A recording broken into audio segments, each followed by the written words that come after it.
नमस्कार दोस्तों, आज हम जानेंगे आत्मा को कैसे जाने, आत्मा का अनुभव कैसे करें। दोस्तों, हमारे वेदों और उपनिषदों में आत्मा यानी चेतना के बारे में बहुत कुछ विस्तार से लिखा है। तो मैं अपने चैनल पे उन सभी उपनिषदों और वेदों का ज्ञान अपने चैनल पे लेके आऊँगा। जैसा मेरे समझ में आ रहा है वैसे मैं आपको समझाने की कोशिश करूँगा, ताकि हम वेदों और उपनिषदों का ज्ञान हम अपने जीवन में ला सकें और हम उनका अनुभव कर सकें और हमारा जीवन आनंदमय बन सके। तो दोस्तों, कृपया मेरे चैनल को लाइक कीजिए, सब्सक्राइब कीजिए और ज़्यादा से ज़्यादा लोगों तक शेयर कीजिए, ताकि हर इंसान हमारे धार्मिक ग्रंथों के बारे में जान सके और उनका दैनिक जीवन में उपयोग कर सके। मन की चिंता, मन के विचार और मन में जो भावनाएं चलती है, गुस्सा, लालच, डर, इन सब से छुटकारा पाने का उपाय हमारे धार्मिक ग्रंथों में लिखा गया है। तो हम एक एक करके सबका विस्तार से अध्ययन करेंगे और एक अच्छा वीडियो बनाकर आपके सामने लेके आएंगे। तो कृपया वीडियो को लोगों तक शेयर कीजिए, ताकि हर इंसान अपने ग्रंथ, उपनिषद, वेद इनका बारे में जान सके और अपने जीवन में उनका व्यवहारिक प्रयोग कर सके। तो आत्मा को जानना किसी बाहरी वस्तु को पाने जैसी नहीं है, बल्कि अपने ही भीतर छिपे सत्य को पहचानना है। वेद और उपनिषद बार बार कहते हैं कि आत्मा न शरीर है, न मन है और न ही विचार है। कठ उपनिषद में कहा गया है कि शरीर एक रथ जैसा है, जिसकी इंद्रियां घोड़े हैं और मन लगाम है, पर जो इन सब को जान रहा है वही आत्मा है।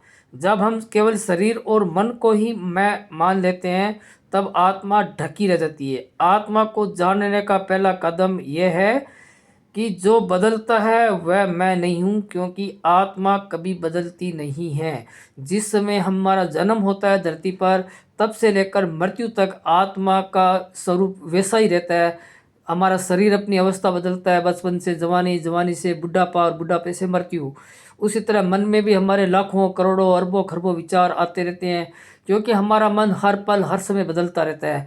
कभी हमें डर, कभी लालच, कभी गुस्सा, कभी हंसी, कभी खुशी, कभी गम, ये हमारे मन में आते जाते रहते हैं। जीवन में इनका आना जाना बना रहता है। इससे मन विचलित होता है, कभी मन खुश होता है। तो ये मन बदलता रहेगा, परंतु जो इन सब को होते हुए देखती है, उसको आत्मा या चेतना कहा जाता है। वह कभी भी नहीं बदलती।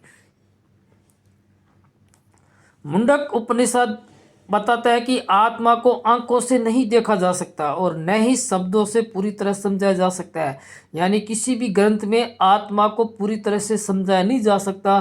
कारण यह है कि जिस चीज़ को देखा नहीं जा सकता उसके बारे में अपन क्या बताएं, क्योंकि आत्मा का हम केवल अनुभव कर सकते हैं कि हमारे शरीर में ऐसी कोई शक्ति है, ऐसी कोई ताकत है जो हमें देखने, बोलने, चालने, बात करने, समझने, सोचने ये शक्ति प्रदान कर रही है। तो उस शक्ति को हम कैसे जानेंगे, उसका हम केवल अनुभव कर सकते हैं।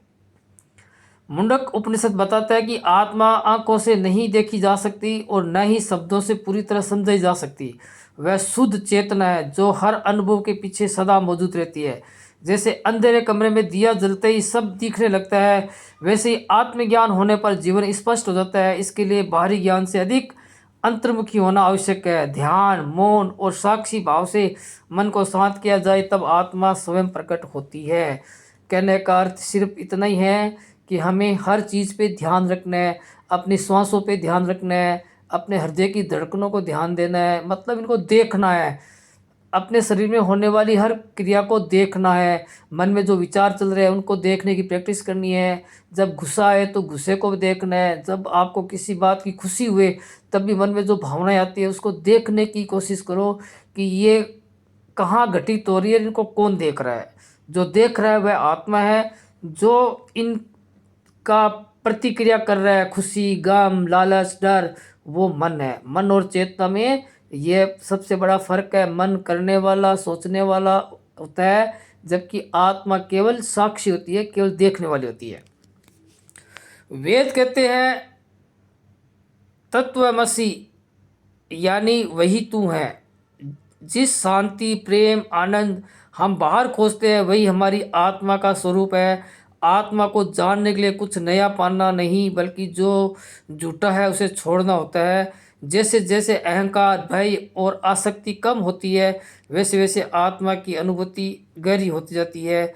यही उपनिषदों का सरल और गूढ़ संदेश है।